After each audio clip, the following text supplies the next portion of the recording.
I was out there at the crack of dawn, shoveling what little snow had piled up overnight on my driveway, when I saw her coming. Margaret Hayes, president of the Willow Creek Estates Homeowners Association, marching across the street like a general on a mission. She had her clipboard pressed tight against her chest, boots that probably cost more than my monthly mortgage payment, and a look on her face that said she was about to ruin someone's day. Mine specifically. We were in the middle of a brutal Colorado blizzard, 3 days of nonstop snow, wind chills down to 12 below, and a National Weather Service warning that had every sensible person staying indoors. The only reason I was outside at all was to check on the heated walkway I'd installed last fall. $12,000 out of pocket, but worth every penny. It kept my front path, driveway, and the public sidewalk crystal clear, no ice, no slips. Most importantly, it let my 82-year-old neighbor, Evelyn Whitaker, get to her mailbox without risking a broken hip. "John Harlan," Margaret called out, voice sharp enough to cut glass.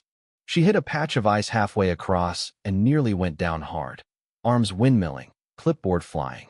She caught herself, but just barely. I didn't laugh. Much. "Morning, Margaret," I said, resting on my shovel. "Careful out here. It's slick." She ignored that, straightened her scarf, and thrust the clipboard toward me. "Your heated walkway system is in direct violation of the 2019 architectural guidelines. You are ordered to deactivate it immediately." I blinked. "You're serious?" "Deadly.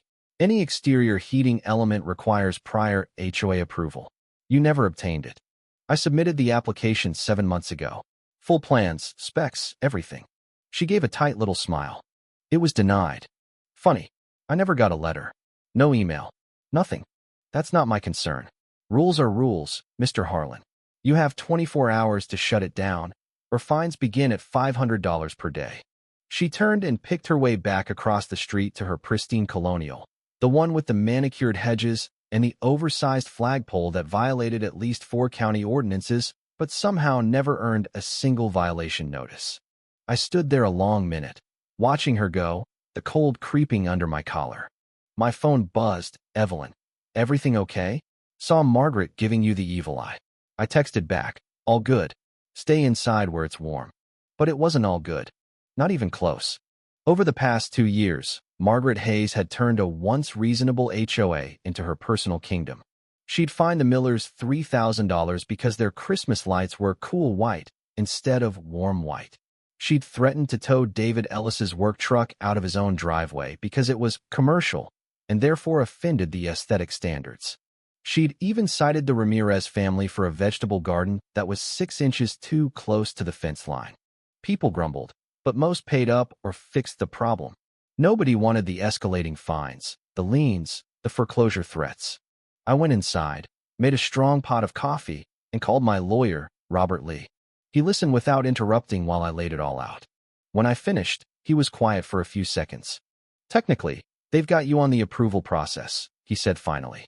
"But forcing you to disable a safety system during an active blizzard warning?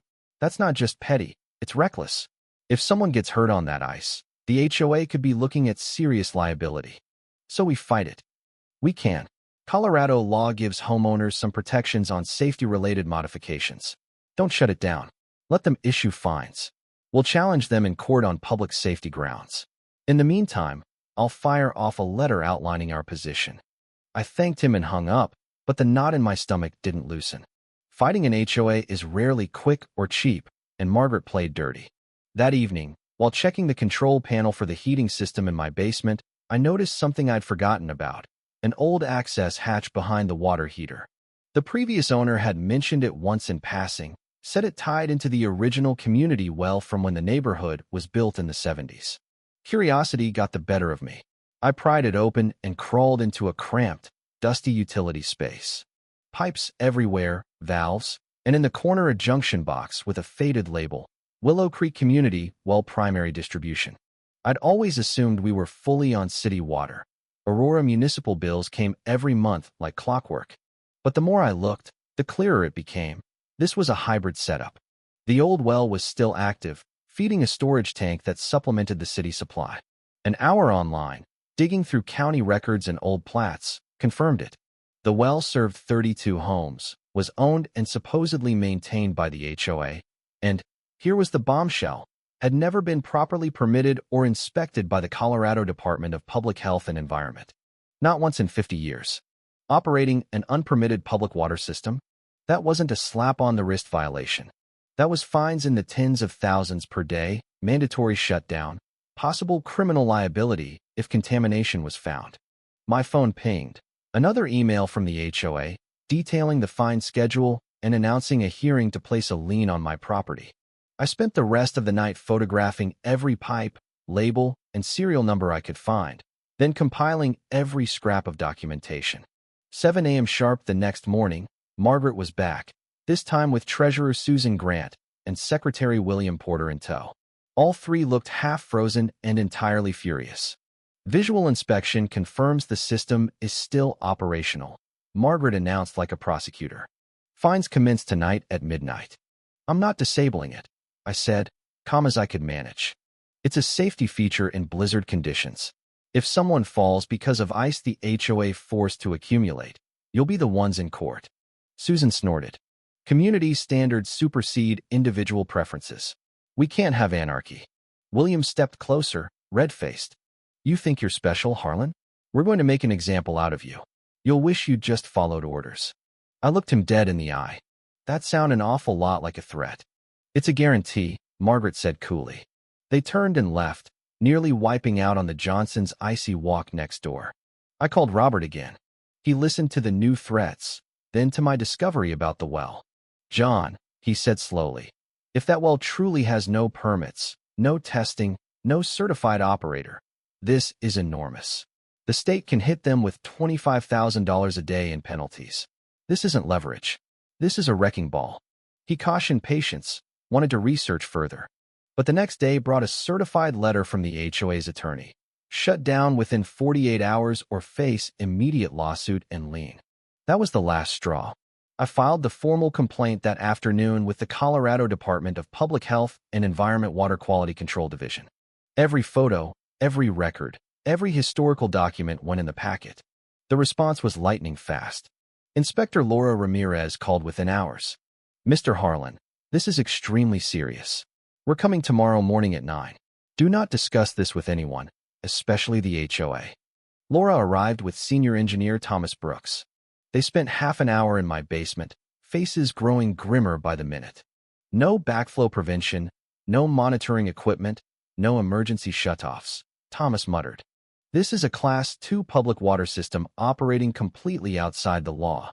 By noon, a convoy of state and county vehicles rolled up to the community clubhouse. Margaret's SUV screeched in minutes later. I watched from my window as she waved her arms, voice carrying even through closed glass. My phone rang, unknown number. I answered. You absolute snake, Margaret hissed. You called the state on us. Do you have any idea what you've done? I reported an illegal water system potentially delivering contaminated water to 32 households, I said. I did what any responsible citizen would do. This is pure spite over your ridiculous walkway. We'll sue you for everything you own. You'll lose your house, your savings. Focus on the inspectors, Margaret. They're about to shut down your well. She slammed the phone down. That evening, Laura knocked again. We've issued an immediate cease and desist. The well is offline tomorrow. Aurora Water is fast-tracking permanent city connections, bottled water and tanks in the interim. She paused. The HOA could be facing millions in cumulative fines. And if there's evidence the board knew and concealed it, criminal charges are on the table. The next morning, heavy equipment rolled in. Temporary water lines snaked across lawns. Neighbors started stopping by, some grateful, some angry about the disruption. David Ellis shook my hand firmly. Took real courage. Margaret's had us all scared for years. Evelyn Whitaker brought over a pan of her famous chicken casserole and a fierce hug. She fined me $200 because my mailbox was allegedly half an inch too low. Half an inch. You did right, John. Robert emailed. The HOA had abruptly withdrawn every violation, every fine, every threat. They granted retroactive approval for my walkway and declared it a community benefit. But I wasn't done. Budget documents showed $20,000 annually allocated for well maintenance and testing, money that had vanished into vague line items and payments to a management company owned by Margaret's cousin. I compiled a full report and emailed it to every homeowner in Willow Creek. The reaction was volcanic. Within hours, we had more than enough signatures for a special meeting under Colorado HOA law. The night of the meeting, the clubhouse was standing room only. Retired Judge Edward Caldwell volunteered to moderate. Margaret, Susan, and William sat up front looking like they'd rather be anywhere else. Edward opened with the well. Margaret claimed it was inherited and they'd assumed it was permitted. No documentation could be produced. Anna Wong stood next. I've reviewed Mr. Harlan's financial summary. Can you explain where the $20,000 budgeted annually for well maintenance actually went? Susan shuffled papers, mumbled about general infrastructure. Specific vendors? Specific invoices? Anna pressed. Silence. One after another, residents stood, stories of petty fines, intimidation, fear. When Edward called the vote to remove the board for cause, only 3 hands stayed down. The motion to hire a forensic accountant and refer findings to the district attorney passed unanimously. Margaret stood, face crimson. You're all going to regret this. She stormed out, Susan and William trailing. The forensic audit later uncovered roughly $80,000 misappropriated over 3 years, funneled through the cousin's shell company that did virtually no work. The DA opened a felony theft and embezzlement case. Margaret was arrested and ultimately convicted. 3 years in prison, ordered to pay $95,000 in restitution. Susan received probation. William cooperated and walked. The well was permanently decommissioned. Every home got proper city water, most costs covered by the HOA's insurance policy after the fraud findings. A new board was elected, transparent budgets, published minutes, reasonable guidelines. Fees actually dropped $15 a month thanks to honest management. Community picnics returned. Kids played on new playground equipment bought with recovered funds. My heated walkway became neighborhood legend. Several others installed similar systems, all cheerfully approved. Come winter, our sidewalks stayed safer than any in Aurora. The state sent a formal letter of commendation, noting my report had sparked investigations that brought 17 other unpermitted wells statewide into compliance. Margaret's house went into foreclosure. A young family with 3 kids bought it cheap. They wave every morning.